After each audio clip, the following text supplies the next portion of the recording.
Hello friends, स्वागत है आपका हमारे चैनल उत्तर प्रदेश ज्ञान में। आज मैं आपके लिए कुछ इंपॉर्टेंट क्वेश्चन लेकर के आया हूँ। ये सभी क्वेश्चन आने वाले जितने भी एग्ज़ाम हैं, जैसे हो गया रेलवे का, हो गया एनटीपीसी या ग्रुप डी, या फिर दिल्ली पुलिस का एग्ज़ाम होने वाला है, या यूपी पुलिस का, या यूपी का कोई भी एग्ज़ाम हो जैसे जेल वार्डर, फायरमैन या फिर यूपी पुलिस, सभी एग्ज़ामों के लिए ये क्वेश्चन बहुत ही महत्वपूर्ण है। ठीक है, चलिए स्टार्ट करते हैं। हमारा पहला प्रश्न है, भारत के प्रथम पायलट कौन थे?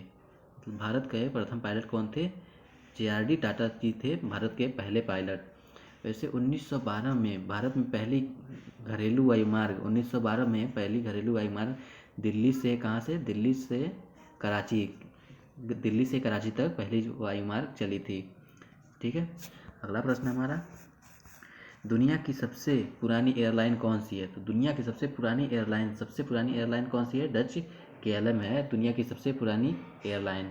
ठीक है, अगला प्रश्न हमारा, भारत का पहला सौर ऊर्जा एयरपोर्ट कौन सा है? मतलब ऐसा भारत का कौन सा ऐसा एयरपोर्ट है जो पूरी तरह सौर ऊर्जा से चलता है? तो कोच्चि एयरपोर्ट, ये केरल में स्थित है कोच्चि एयरपोर्ट। ये केरल का कोच्चि एयरपोर्ट जो पूरी तरह सौर ऊर्जा पे चलता है। ठीक है, अगला प्रश्न है हमारा, कत्था बनाने के लिए किस पेड़ का प्रयोग किया जाता है? मतलब कत्था बनाने के लिए किस पेड़ के पत्ते का प्रयोग किया जाता है?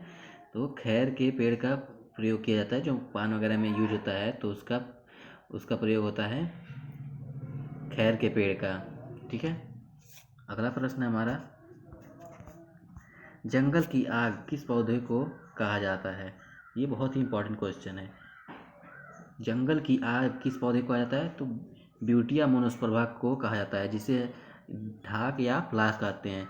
इसे ब्यूटिया मोनोस्पर्भा ऐसे तो बहुत कम लोग जानते हैं, लेकिन अगर ऐसे पूछा जाए कि उत्तर प्रदेश का राष्ट्रीय पुष्प कौन सा है, तो पलाश होता है। यही है वो पलाश, जिसे जंगल की आग कहा जाता है, क्योंकि ये एकदम ऐसा लगता है, ऐसा प्रतीत होता है, इसका फूल ऐसा प्रतीत होता है जैसे आग जल रही है, ऐसा प्रतीत होता है, इसलिए इसे जंगल की आग कहा जाता है। ठीक है, अगला प्रश्न है हमारा, भारतीय कृषि का इतिहास पुस्तक के लेखक कौन है? तो भारतीय कृषि का इतिहास पुस्तक के लेखक कौन है?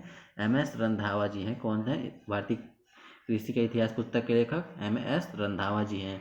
ठीक है, अगला प्रश्न हमारा, प्रथम कृषि विश्वविद्यालय कब और कहाँ पर खुला था? तो कृषि विश्वविद्यालय कब और कहाँ पर खुला था? तो जो प्रथम कृषि विश्वविद्यालय है वह 1960 में उत्तर प्रदेश में खुला था, Jawaharlal Nehru UP agriculture university नाम से। लेकिन बाद में इस समय ये उत्तराखंड में है। मतलब ये जब खुला था तो यूपी में था, लेकिन अब ये उत्तराखंड, जब यूपी से अलग हो गया तब उत्तराखंड में ये जगह पहुंच गया, और इसका नाम क्या रख दिया गया? गोविंद वल्लभ पंत यूनिवर्सिटी।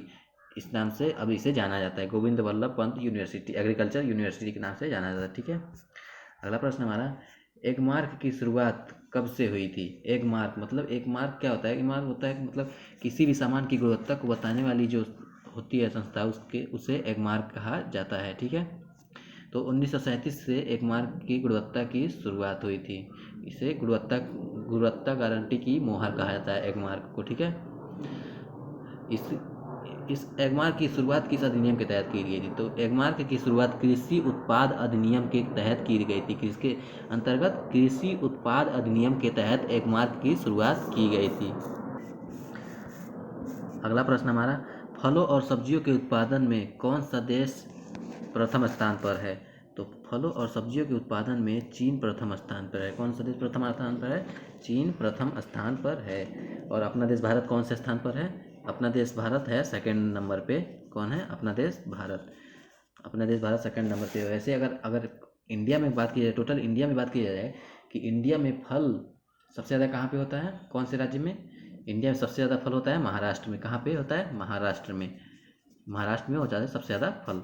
और अगर सब्जी की बात की जाए तो पश्चिम बंगाल सबसे सब्जी कहाँ पे सबसे ज़्यादा होती है?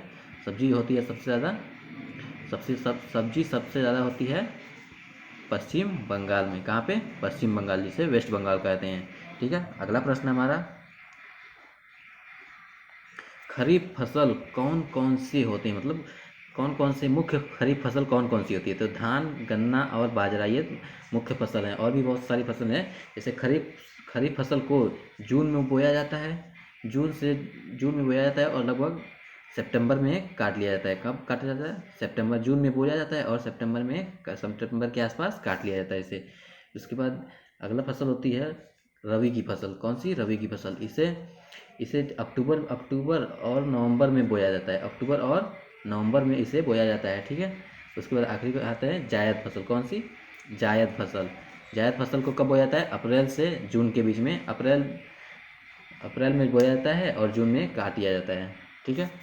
अगला प्रश्न हमारा, मूंगफली के उत्पादन में कौन सा राज्य प्रथम स्थान पर है? तो मूंगफली के उत्पादन में गुजरात पहले स्थान पर है, उसके बाद आंध्र प्रदेश और तीसरे नंबर पे है तमिलनाडु। सबसे पहले पे कौन सा है? गुजरात है मूंगफली के उत्पादन में, ठीक है। अगला प्रश्न हमारा, कौन सी गाय सबसे अधिक दूध देती है? तो कौन सी गाय सबसे अधिक दूध देती है? तो साहिवाल गाय। ये गाय बहुत ही प्रसिद्ध है, आप लोगों ने नाम सुना ही होगा। साहिवाल गाय ये सबसे ज़्यादा दूध देती है। और सबसे ज़्यादा साहिवाल गाय पाई कहाँ जाती है? तो पाकिस्तान में है। पाकिस्तान में सबसे ज़्यादा साहिवाल गाय पाई जाती है, ठीक है। अगला प्रश्न है हमारा, राष्ट्रीय डेयरी शोध संस्थान कहाँ पर स्थित है? तो राष्ट्रीय डेयरी शोध संस्थान करनाल, हरियाणा के करनाल जिले में स्थित है। 1989 में इसकी स्थापना हुई थी, ठीक है। अगला प्रश्न हमारा, लोसर महोत्सव और फगली महोत्सव किस राज्य में मनाया जाता है? तो हिमाचल प्रदेश में मनाया जाता है लोसर महोत्सव और फगली महोत्सव, ठीक है। अगला प्रश्न हमारा, बायोटेक्नोलॉजी पार्क कहाँ पर स्थित है? तो बायोटेक्नोलॉजी पार्क कहाँ पर स्थित है? लखनऊ में। लखनऊ किस नदी के किनारे स्थित है? गोमती नदी के किनारे पर स्थित है लखनऊ। कौन सी नदी के किनारे स्थित है? गोमती नदी के किनारे स्थित है लखनऊ, ठीक है। अगला प्रश्न हमारा, दराह राष्ट्रीय उद्यान किस राज्य में स्थित है? तो दराह राष्ट्रीय उद्यान कहाँ पे स्थित है? राजस्थान में है दराह राष्ट्रीय उद्यान। अगला प्रश्न हमारा, हॉर्नबिल उत्सव कहाँ पर मनाया जाता है? तो हॉर्नबिल उत्सव नागालैंड में मनाया जाता है। 1 से 10 दिसंबर के बीच में मनाया जाता है। अब आने वाले दिसंबर में ये मनाया जाएगा, ठीक है। पक्के पागा हॉर्नबिल उत्सव, वो केवल हॉर्नबिल उत्सव था और ये पक्के पागा हॉर्नबिल उत्सव है। पक्के पागा हॉर्नबिल उत्सव कहाँ मनाया जाता है? अरुणाचल प्रदेश में मनाया जाता है, ठीक है। उम्मीद करता हूँ ये वीडियो आपको अच्छा लगा होगा, ठीक है। Thank you.